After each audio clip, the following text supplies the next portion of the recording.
take a peek today at what's called the standard form of a quadratic function. We've been looking at what's called vertex form. We'll come back to that a little later. So the standard form that we talk about is going to look like this. You're like, ooh. The main thing we're going to be focused on is these A, B, and C values, those numbers. We're going to use them in a little formula, but we need to know where they're at. So A is always in front of your x squared, B is always in front of your x, and C is just the number that's there all on its own. So when A isn't 0, which it won't be in our case, we get a graph that we have talked about before. Okay? Our U's, whether they're heading up or heading down, are called parabolas. Within those parabolas, we have this thing called an axis of symmetry. We talked about that before. It's the x value of our vertex. But now we get to make another kind of a connection with it. The axis of symmetry and the coordinate of the vertex, x-coordinate of the vertex, are one and the same. And when it's in standard form, that is going to be this little mini equation, x equals negative b, or the opposite of b, over 2a. So now you can see why we need to know what these a and b values are and where they come from. We need to do this little formula to find x. The y-coordinate of the vertex, then, is the value when you plug the x equals value into the function. So what we're going to do is we're going to figure out what x is. We're going to plug it back in the equation, and we're going to find y. And then the y-intercept, since we haven't used c yet, we don't want c to feel alone. The y-intercept is going to be 0 in my c value when it's in standard form.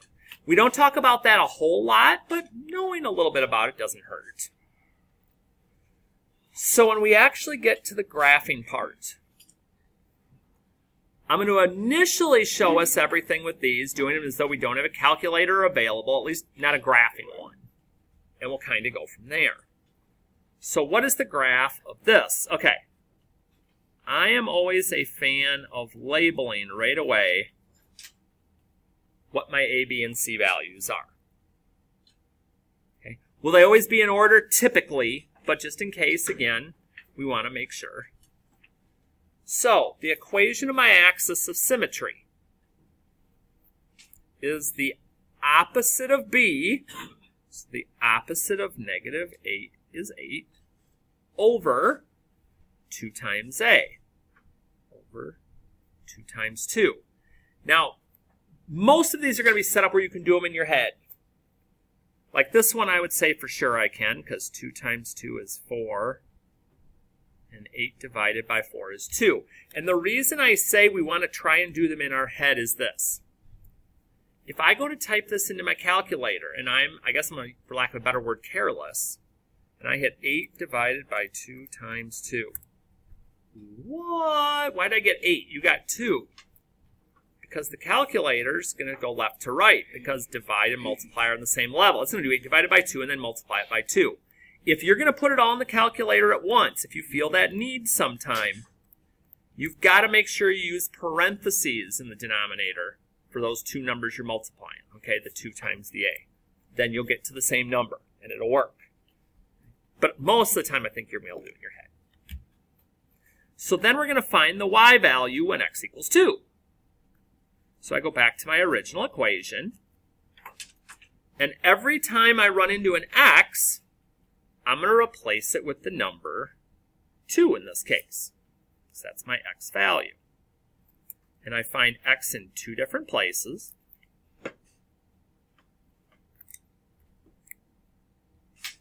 Now that, I probably would go ahead and type into the calculator. Again, I'm perfectly fine to try and do that in my head if I choose, but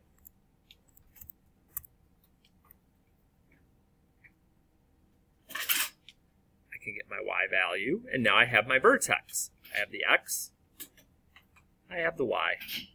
Bless you.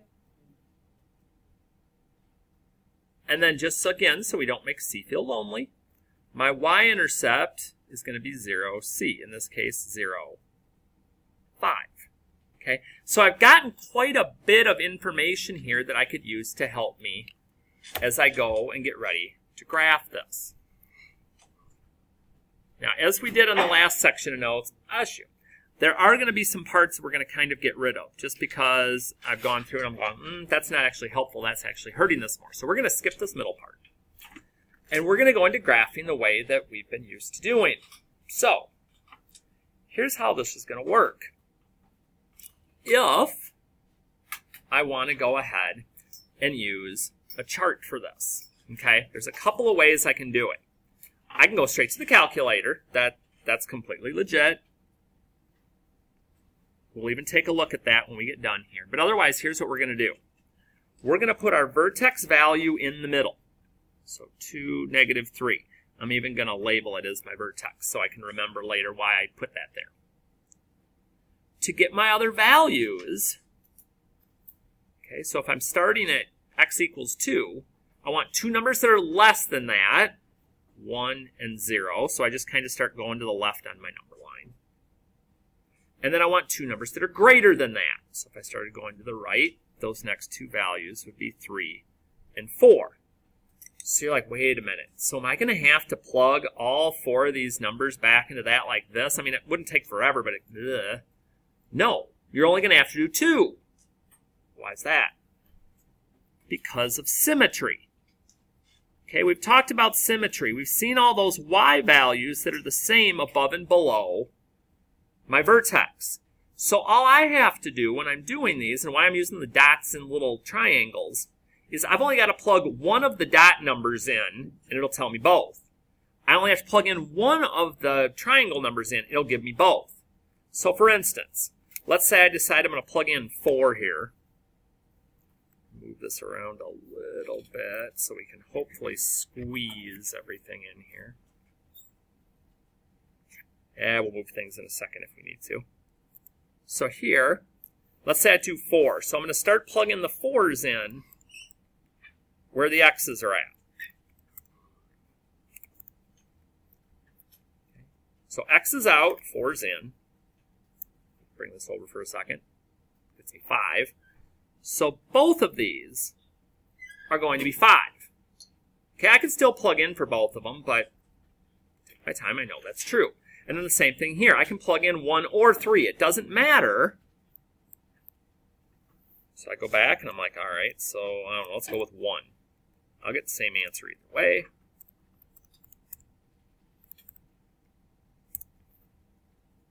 And I get -1. Which is the answer for both of these. So now I've got the 5 points that I need to be able to graph this. And so I go ahead and I get those plotted and graph them.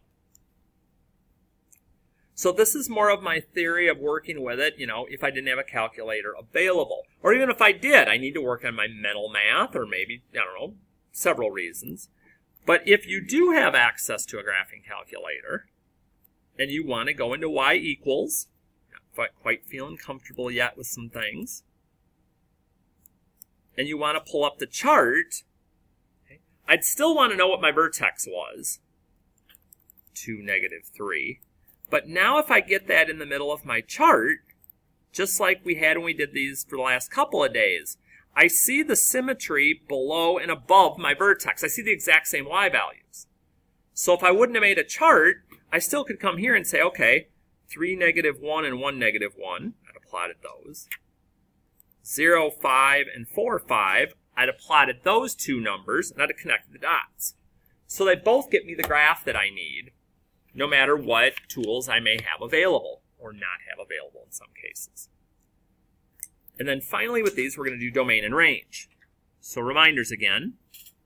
Domain's my x values from left to right, but when we see arrows for domain are going to be infinities. Every time. Okay, parabolas. Every time your domain will be the same, because you're going to see arrows on both the left and the right. Range, a little different. Range is those y values from bottom to top. And it has to be in that order. It cannot be top to bottom. And they're flipped.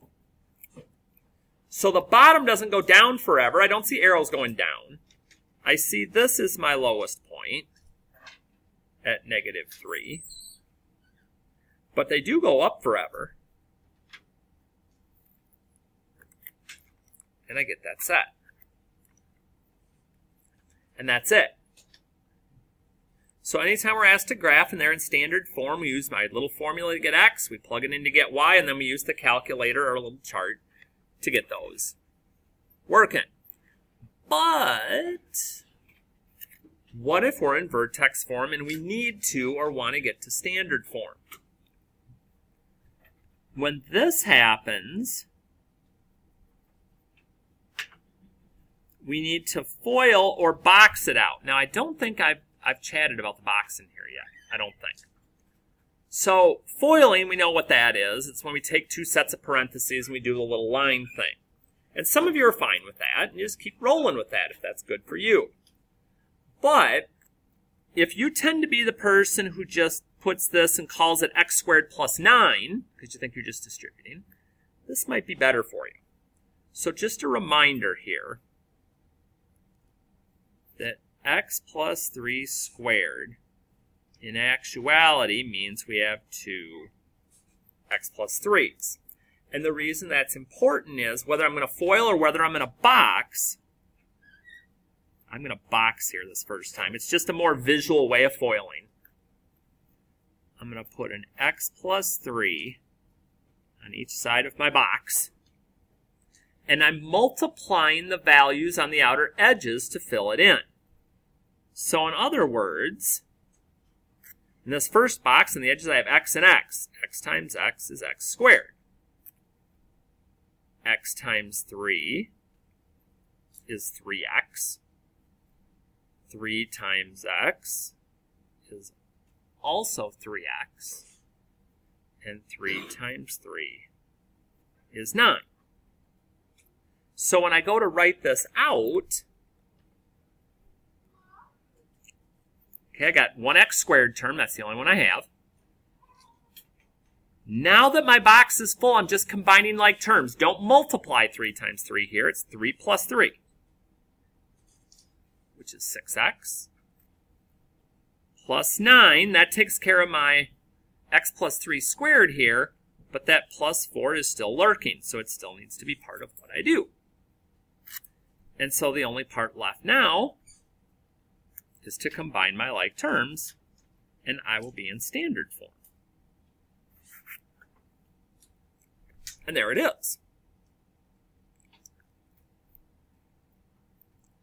And so that's really all we're going to have to do on any of these when we're trying to go from vertex to standard. I find my parentheses first. I deal with those. Okay, don't mess with the -2 yet.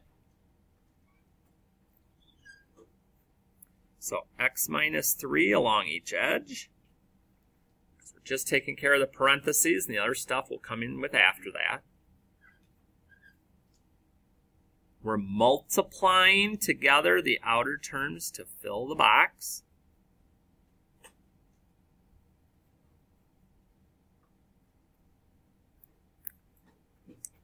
Multiply to fill, and then once we're filled, we're going to add to complete. But this time we have an extra little twist.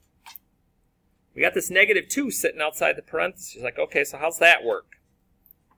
Well, whatever we get as we're getting our stuff together in here, so I just got a single x squared term, -3 plus -3. If I owe somebody $3 and I borrow 3 more, now I owe 6.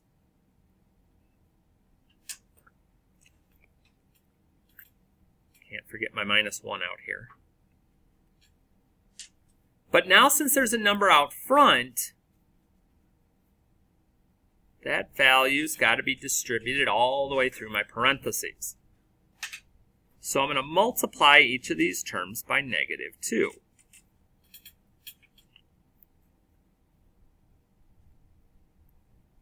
Find any like terms if I have them. You'll have them.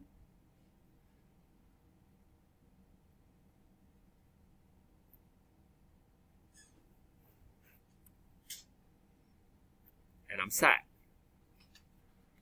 Again, I just got to have a little bit of patience. It's not that I haven't seen this stuff before. I just got to kind of work through it a little bit. And one thing I've kind of found that I think we tend to neglect sometimes in here, which is one of the reasons I want to do what we're going to do on this next page here, is actually chat about some of the vocabulary. Because I think sometimes we start to look at a problem and we don't even know what it's asking for, and then how am I supposed to get to the answer if I don't know what it's asking for? So back here, it's just going back over some of the terms and things that we're doing again. So, the one thing I want to lock on here up in this top box is this piece right here. Okay? That A value that's in front. When that A value is positive, my parabola is going to open up like a U every time. When that value in the very front of my x squared is negative, it's going to be more like we've got a hill. It's going to be opening downward. And my little formula is down here as well for finding the x value of my vertex. So when we look at these, which function is written in standard form? Standard form is the one that doesn't have any parentheses. When it has parentheses, that's vertex form.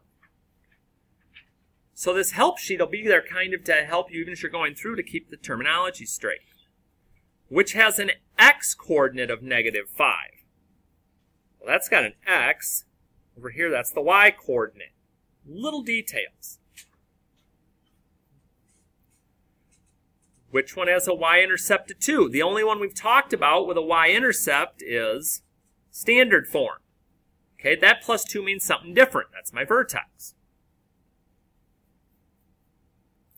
And which one opens down? The one with the negative A value.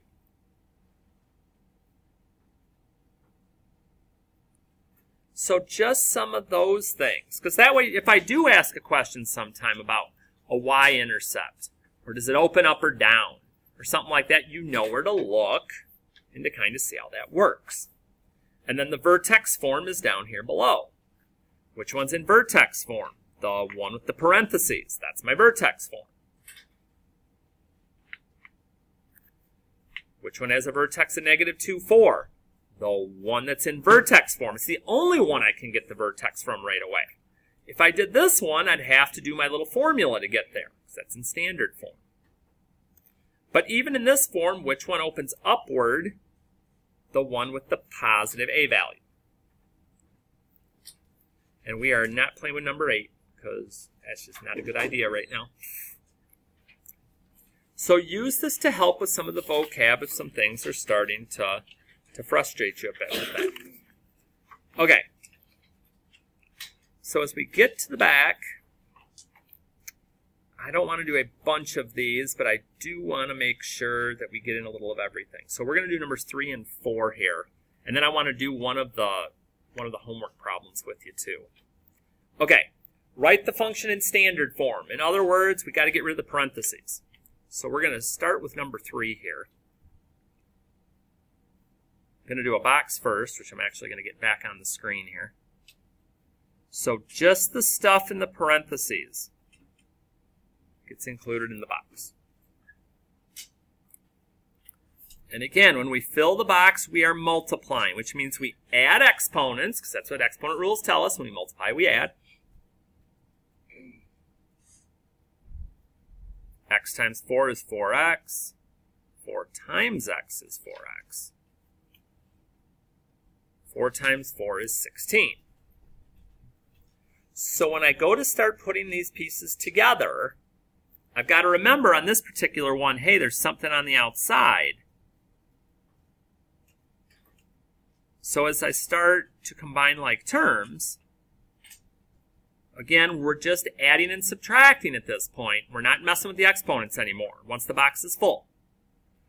So 4 plus 4 is 8x. So the negative 3 hasn't changed, the 1 hasn't changed, just the parentheses being expanded. We've got to distribute. So that negative 3 gets multiplied by every term there. And then if there are like terms sitting there at the end,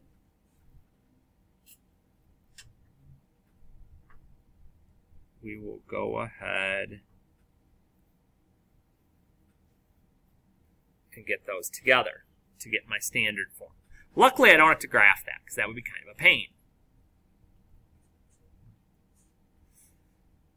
So then one more on the graphing in standard form front. Like I said before, we go and I help out with one of the homework questions here. So graph the parabola, label the vertex. We are not going to label the y-intercept right now, bless you, and the axis of symmetry. Okay? So here, when it's in standard form, I want to label my A, B, and C.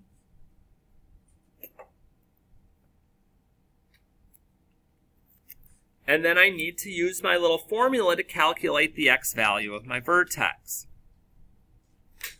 So it's the opposite of B. And if I need to refer to this ever, it's on the front of the packet. All over 2 times A. Simplify my denominator. 2 times negative 3 is negative 6. And if you divide something by itself, you get 1. So once I have that, now to get my y, I actually have options. I can either take my y equals here, and again, every time I see x, I'm going to plug in a 1. And whether I want to do that in my head, go to the calculator, isn't really going to make a ton of difference here.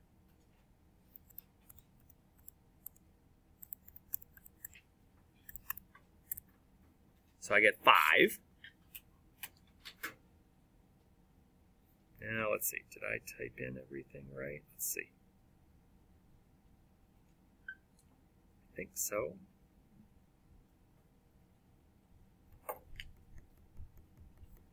No, I didn't. I'm sitting here going, something doesn't look right about this. -2 plus 2. See, I've even got to watch my own thing with detail work here. Let's try that again. Okay, that makes more sense. So if y equals 1, my vertex is at 1, 1. Okay, I know that part. So now again, all depending on how you want to tackle this. If you want to just go to the calculator, you could. Otherwise, I can get my vertex in there right away. Okay, if I'm starting at 1, I want 2 numbers that are less. 0 and -1. I can just kind of count on the x-axis like it's a number line. If I want 2 values greater, 2 and 3. And again, I don't have to plug all of these in. And I also have to admit, I'm a big fan of 0. When 0 is one of the options, I'm probably going to pick that every time. Because if I plug 0 in, that makes that 0. And that's 0. So that's -2. Now the 3 I may actually have to plug in here. So let's see here. -3 times 3 squared plus 6 times 3 minus 2. Make sure I actually typed it in right this time. -11. You're like, okay, but, okay, I got that point. 0, -2, 2, -2. I can't even fit the other ones on. I mean, they're like, I don't know, down here somewhere. As long as we've even got 3 dots, we're going to be okay. We prefer 5, but if we don't get 5, that's okay. And then my axis of symmetry, again, is just the x value of my vertex. So we're going to be doing the same stuff. graphing, using my mini formula to find these different graphs and things. So you'll notice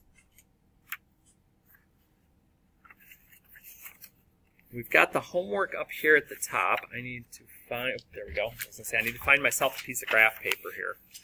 We are going to be doing number 13, so I'm going to flash that up here in a second. I'll put the new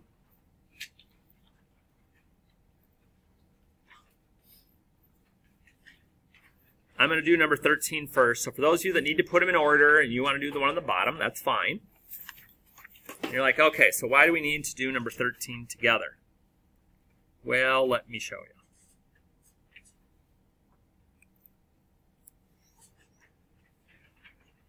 Doesn't look out of the ordinary. So here we're going to identify the vertex, the axis of symmetry, and then the range of the parabola. Okay, so for these, well, we'll just do them all, and then you'll see all the things we're doing. So I'm like, okay, got to find the x value of my vertex first. Negative opposite of b over 2a. Okay. Opposite of negative 3 is positive 3 over 2 times a over 2 times negative 2. And all of a sudden, my heart starts to sink a little bit. I'm like, uh-oh, maybe I did something wrong. Hang on a minute. Let me make sure. 2 times negative 2. Oops, no, Harty. 3 divided by 2 times negative 2. Oh, it's a decimal. What do I do? Okay, we're going to have a decimal every once in a while. Okay, it could be a decimal. It could be a fraction. I don't really care which route you go with it here. You're like, wait. So then my y equals, I got to plug in a negative 0.75 for each of these. Yep. Sometimes math gets a little ugly. It happens.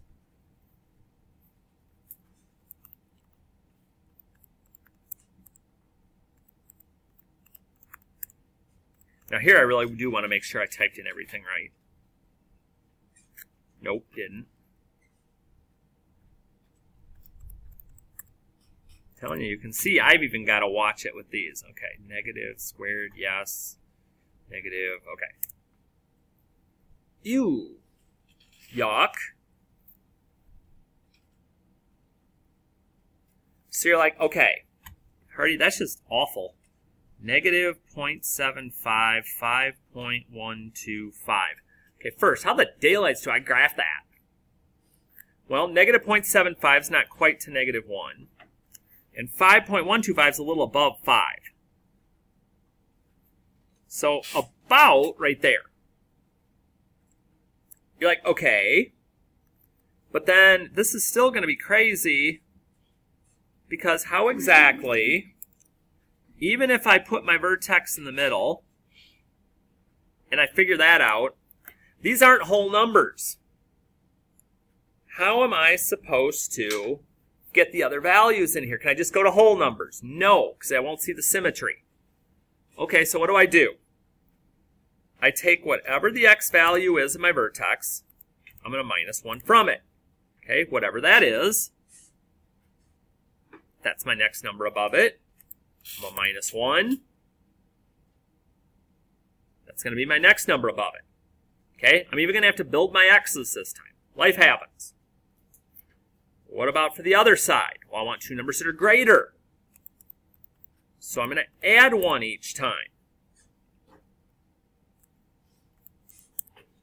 Now, this will not happen a lot, okay? It's going to happen some, though, which is why we want to have a good example down so we can see how this works. Now, luckily for us,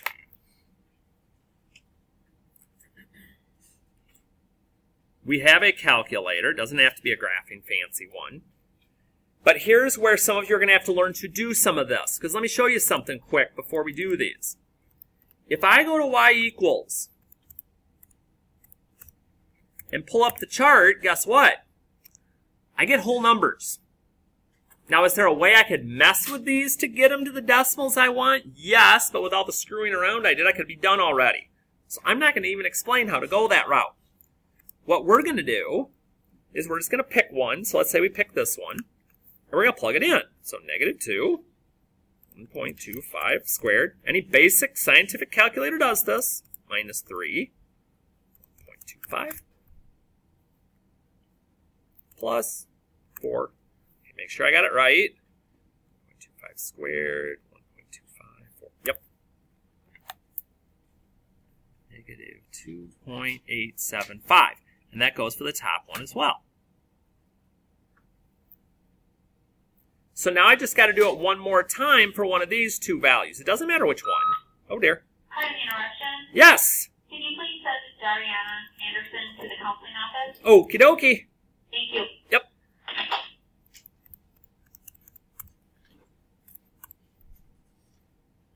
So I get that typed in with my 0.25.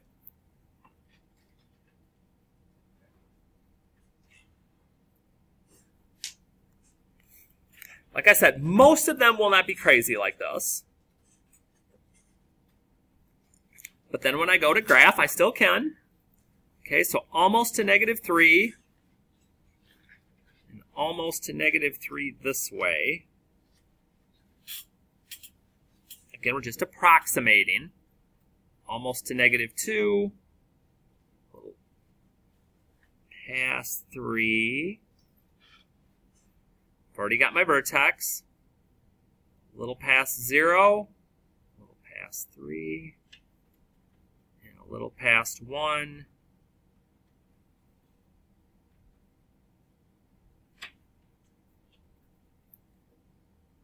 I've got my graph. It looks weird because of all the decimal-y stuff, but we're going to be all right. My axis of symmetry is just the x value of my vertex. We're not playing with max or min. And then our range,